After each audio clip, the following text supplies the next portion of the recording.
Hello, and welcome to the Let Me Explain podcast with your host, Ronnie Johnson. Today, Ronnie will be taking a closer look at a special production from Cats Records, featuring the song Can We Love Again by Charles Alexander, with background vocals from Peace, War, and Reality. The original group of Peace, War, and Reality rehearsed and performed Can We Love Again on stage a few times. Unfortunately, the song was never officially released and it was never recorded. At the time, the members of that first group were simply too young to hit the highway and travel with the production. Eventually, that first set of Peace, War, and Reality was replaced by a second group, one that was a little older, more mature, and better prepared for what was ahead. Today, we'll explore what this production was all about, the people behind the music, the stories that helped shape it, and what listeners can expect as we take this musical journey together. So sit back, relax, and join us as we take a closer look at the music, the stories, the artists, and the people who helped make Cats Records special. But today's episode has a little something extra. Ronnie recently received a letter from a man who claims he was one of the first people to help Charles Alexander when Charles was just getting started. According to the letter, back in those early days, Charles and the others spent a great deal of time rehearsing at his old garage. Those were the days when the music was just beginning to take shape, long before many people knew what Charles Alexander and Cats Records would eventually become. The writer of the letter reached out to Ronnie with a special request. He hoped Ronnie would share his story on one of the podcast episodes. Well, it looks like today is that day. So, what exactly did he have to say? What does Ronnie think about the memories shared in that letter? And just how important were those early days of rehearsing, creating, and believing in the music? Let's find out. I'm Carl Smith, your narrator, and I hope you enjoy this episode of Let Me Explain podcast. Now, let's get started. So, how did this whole story begin? It started in Thomasville, where I met Charles Alexander and got pulled into a moment that seemed casual at first, but turned out to be memorable. What stood out right away was the connection. Charles came across as someone serious about music, but also grounded and easy to talk to. It did not feel like a formal introduction so much as the beginning of a creative exchange. Why was that meeting important enough to remember? Because sometimes one conversation opens the door to everything that follows, and that was exactly the case here. There was a sense that something worthwhile might happen if I helped out. The meeting was not dramatic on the surface, but it carried that feeling of possibility, like the kind of encounter that can lead to real collaboration. What did I actually do next? I offered rehearsal space, which may sound simple, but for working musicians, that kind of support can make a huge difference. A place to rehearse is more than just a room.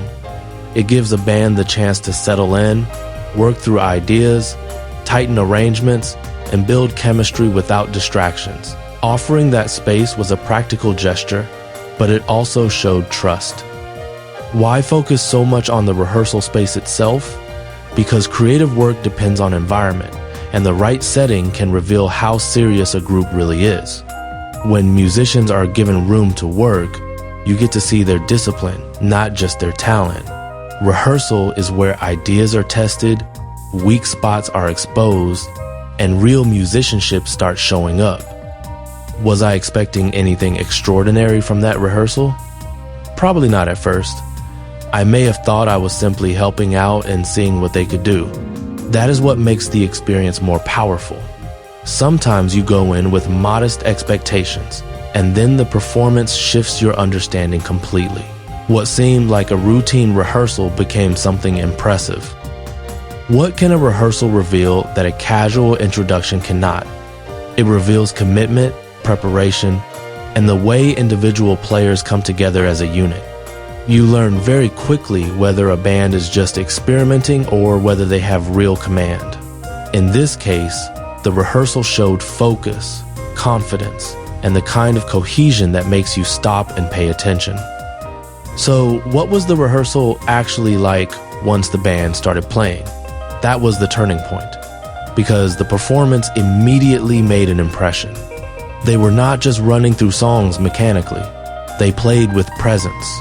There was energy, tightness, and a sense that each musician understood exactly how to contribute to the whole sound.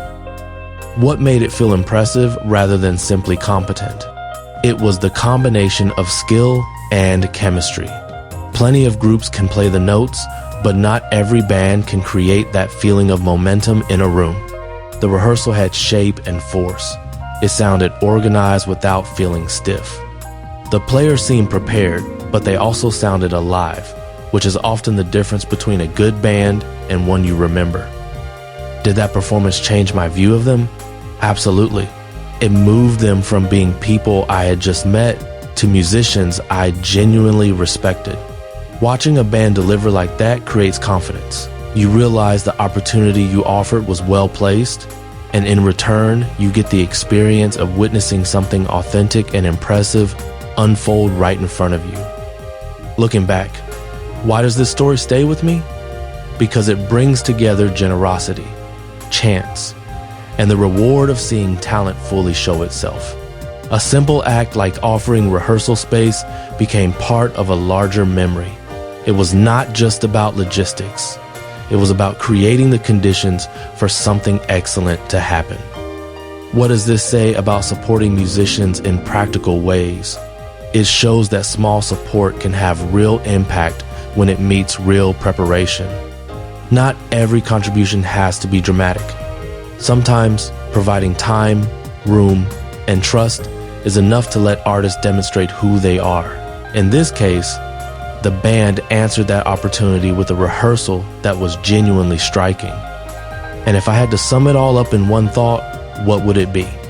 Meeting Charles Alexander in Thomasville led to a simple offer, and that offer led to a performance I would not easily forget. What remains most vivid is that sense of discovery. One meeting, one open door, one rehearsal, and suddenly I was witnessing a band prove itself in a way that felt immediate, polished, and deeply impressive.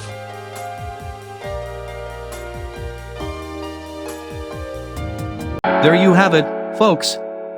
It looks like Ronnie Johnson has cleared it up once again. When you need clarification on something or when you just need someone to explain it, Ronnie Johnson is the man to turn to. And on our next episode, we'll find out what Ronnie Johnson has to say about some of the questions you've been asking. Remember, I'm your narrator, Carl Smith. So, until next time, I'll see you again right here on Let Me Explain. Take care, everybody, and keep those questions coming.